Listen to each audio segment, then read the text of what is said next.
Hola, sóc Josep Maria Llort i avui us explicaré la dominància autosòmica. Els biòlegs venerem Gregor Mendel, el fundador de la genètica. Mendel va començar encreuant ratolins a la seva cel·la del monestir, però el bisbe li va prohibir criar aquells animals que feien pudor i copulaven frenèticament. Així que Mendel decidí encreuar pèsols, que no tenen aquests inconvenients i, a més, saltejats són molt bons. Ara farem virtualment el que Mendel no va poder fer a la realitat. Els ratolins de camp acostumen a ser de color marró o negre. No obstant, els ratolins de laboratori i els criats com a animals de companyia solen ser blancs.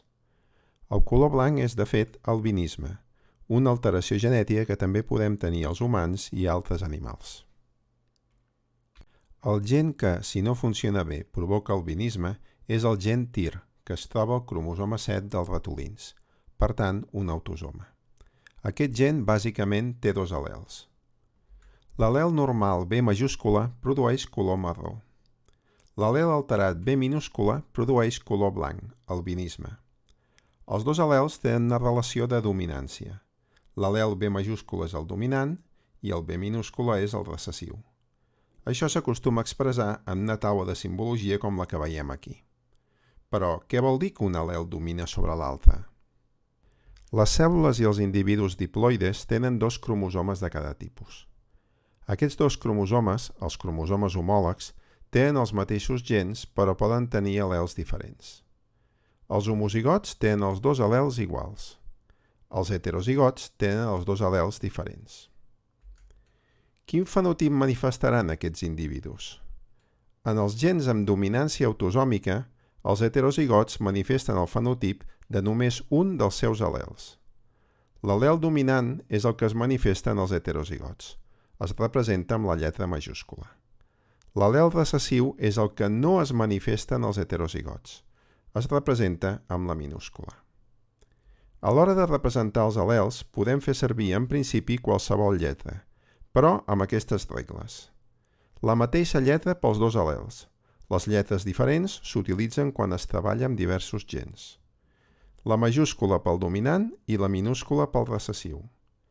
Hi ha lletres no recomanables, la C, la W i qualsevol en la que es puguin confondre la majúscula i la minúscula. I també hi ha lletres prohibides. La X i la Y es reserven pels gens lligats al sexe. Tot això ho veurem millor amb el joc dels gens. Cliquem l'accés directe del joc dels gens. Obrim un problema de genotips, els ratolins albins. L'enunciat ens mostra la informació que ja coneixem, els ratolins marrons i blancs, els dos al·lels, la relació entre ells. Per entendre millor com s'expressa aquest gen, obrirem manipulació genètica. Veiem el genotip d'un ratolí.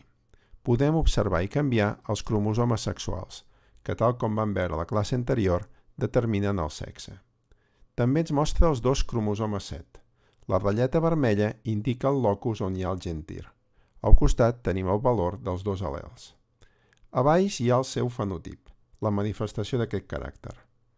Recordem que podem clicar un cromosoma o un al·lel per canviar-lo i que el seu fenotip canviarà de manera coherent. Quants genotips diferents hi ha pel gen TIR? Quins són? Quin fenotip produeix cadascun? Fes pausa fins que ho hagis escrit. Com hauràs vist, hi ha tres genotips possibles. L'homozigot dominant B majúscula, que produeix color marró. L'homozigot recessiu B minúscula, que produeix el fenotip albí. I què passa amb l'heterozigot? Doncs com que l'al·lel B majúscula és dominant, els heterozigots tindran el seu fenotip, seran marrons. L'al·lel recessiu hi és, però no es manifesta. Queda amagat pel dominant. Quan ho entenguem, podem tancar la finestra. Per veure com s'hereta aquesta característica, obrirem encreuament detallat. La finestra mostra dos ratolins a punt d'encreuar-se. Veiem els cromosomes sexuals i els cromosomes 7 de cadascun, amb els al·lels del gen TIR corresponents. Sota seu hi ha els tipus de gàmetes, òvuls o espermatozoides que produeixen. Recordem que els gàmetes es fan per meiosi. Per això, de cada parella de cromosomes, el gàmeta només en té un. Ens centrarem en el gen pel color i amagarem els cromosomes sexuals. Pel que fa a aquest gen, els animals homozigots fabricaran milions de gàmetes, però tots seran del mateix tipus, amb el mateix al·lel. En canvi, els animals heterozigots fabricaran la meitat dels seus gàmetes en B majúscula i l'altra meitat en B minúscula. Veiem que la mare és heterozigòtica i el pare blanc. Com poden ser els fills d'aquesta parella? Quan cliquem en creua, un dels òvuls a l'atzar serà fecundat per un espermatozoide. Com serà aquest fill? I aquest? Hi ha 9 encreuaments possibles. Per veure millor els tipus de fills que poden sortir amb cadascun i amb quina probabilitat, tancarem aquesta finestra i obrirem la taula de .NET. A la classe anterior et vaig ensenyar que la taula de .NET és el millor mètode per calcular els resultats esperats d'un encreuament. També et vaig ensenyar com es fa una taula de .NET a mà. Molt breument, primer hem de representar els genotips dels dos progenitors, com hem fet aquí. Llavors fem la taula pròpiament dita. A les capçaleres de les files posem els tipus de gàmetes d'un progenitor. A les capçaleres de les columnes, els tipus de gàmetes de l'altre progenitor. Si un progenitor és homozigot, en aquest cas la mare, farà un sol tipus de gàmetes, perquè tots seran iguals. Si l'altre progenitor és heterozigot, en aquest cas el pare, farà 2 tipus de gàmetes. Omplim l'interior de la taula simulant la fecundació i veiem els tipus de fills possibles. Si el gàmeta B majúscula fecunda l'òvul B minúscula, sortirà aquest fill heterozigot. Si en canvi qui fecunda és l'espermatozoide B minúscula, sortirà aquest altre tipus de fill. Al costat farem una taula resum de les proporcions esperades. A la columna de l'esquerra representarem els genotips i a la dreta els fenotips corresponents. En aquest cas, hi ha un mig de probabilitat de que surti un fill heterozigot que serà marró i un mig de probabilitat de que surti un fill homozigot recessiu, B minúscula, que serà blanc.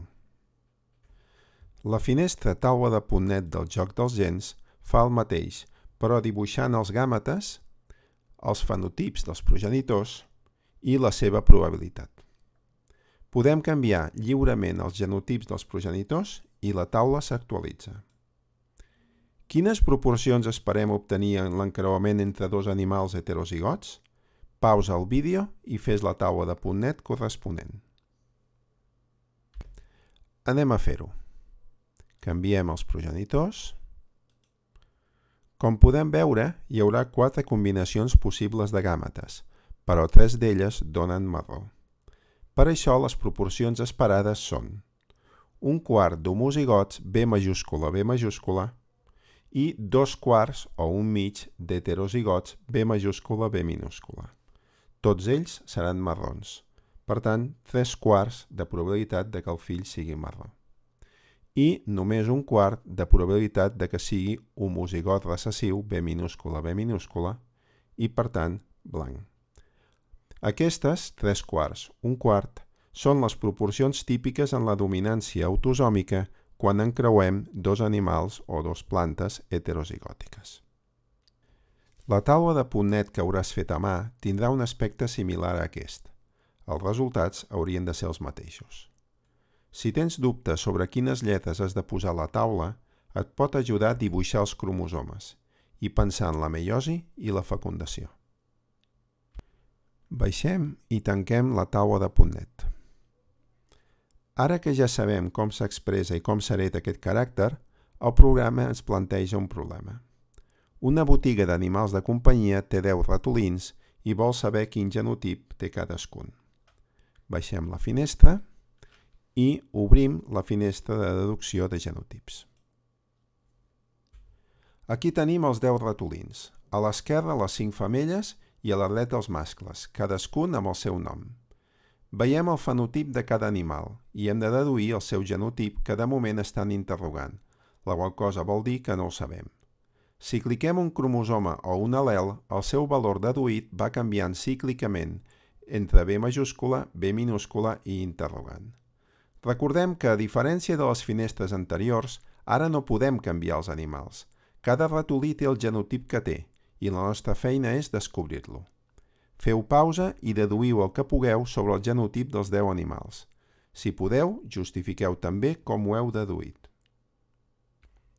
Veiem la solució. La dolceta és blanca. Com que el color blanc és produït per l'al·lel recessiu B minúscula, l'únic genotip que produeix color blanc és l'homozigot recessiu, B minúscula, B minúscula. Per tant, aquest ha de ser el genotip de la dolceta i, de fet, de tots els animals blancs. I aquesta és la justificació que hauríem d'escriure aquí. Canviem també la fineta, la monina, l'Stuart i l'Speedy. Pel que fa als animals marrons com la Mini, la solució no és tan simple. El color marró és produït per l'al·lel B majúscula, però on que aquest al·lel és dominant, hi ha dos genotips que produeixen color marró. D'aquests ratolins només sabem que tenen almenys un al·lel B majúscula. Sense més dades no podem saber si són homozigots o heterozigots, així que deixarem el segon al·lel en interrogant. El mateix podem aplicar a la Frèstega, al Mickey, al Jerry i al Geronimo. El botó d'acord des els canvis i tanca la finestra. Per acabar de deduir els genotips dels animals marrons, els haurem d'encreuar. Obrim la finestra d'encreuament. Per a cada animal marró, com ara la Mini, tenim, doncs, dues possibilitats, dues hipòtesis. O és homozigòtica, B majúscula, B majúscula, o és heterozigòtica, B majúscula, B minúscula. Hem de planificar un encreuament que doni resultats diferents per a cadascuna d'aquestes hipòtesis. Quin encreuament faries? Amb qui l'encreuaries? Fes pausa, pensa-ho i escriu-ho. Hi ha dues estratègies possibles. Una d'elles seria encreuar dos animals marrons. Si tenen algun fill blanc, això indicaria que els dos són heterozigots. Però, i si tots els fills són marrons? Això passarà quan almenys un dels dos progenitors sigui homozigot. Per tant, si tots els fills són marrons, no sabrem si és la mare la que és homozigòtica, si és el pare o si són els dos. Afortunadament, hi ha una estratègia millor. El mètode que utilitzen els genètics per saber el genotip d'un individu de fenotip dominant és l'encreuament prova. Consisteix en encreuar-lo amb un homozigot recessiu, en aquest cas un animal blanc. Veiem que si l'individu és homozigot, tots els seus fills seran marrons. En canvi, si l'individu és heterozigot, podrà tenir fills marrons i fills blancs.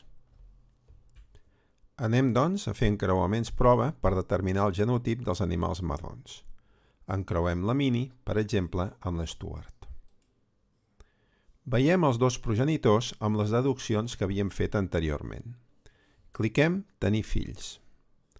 Els ratolins tenen normalment de 6 a 10 fills en cada ventrada. Si tornem a clicar Tenir fills, en tindran més. El botó Compte els suma tots. Han tingut fills blancs.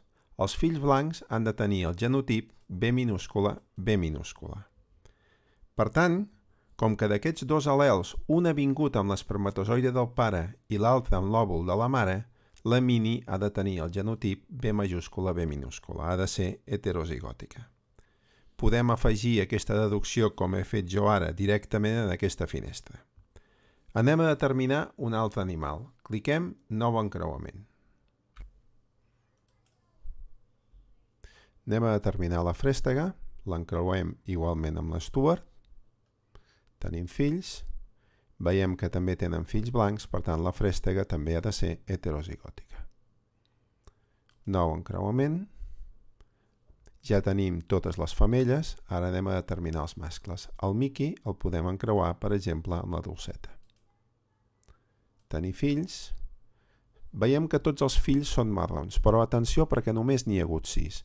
Hi ha una petita probabilitat de que el Mickey fos heterozigot i, per pura sort, tots els fills fossin marrons. Per tant, en tindrem uns quants més. 12, 19... Ara ja n'hi ha prou, si els comptem. Veiem que tots són marrons, per tant, el Mickey ha de ser homozigot. Tanquem, fem un nou encreuament, anem a determinar el Jerry, per exemple amb la fineta, encreuem, tenim fills, el Jerry ha de ser heterozigot perquè ha tingut fills blancs, nou encreuament, només ens queda el Geronimo, l'encreuem per exemple amb la Monina, tenim fills, 8, ne tenim més, tots marrons, per tant el Geronimo ha de ser homozigot. Tanquem i ja tenim tots els genotips determinats. Per saber si ho han fet bé, presentarem les conclusions.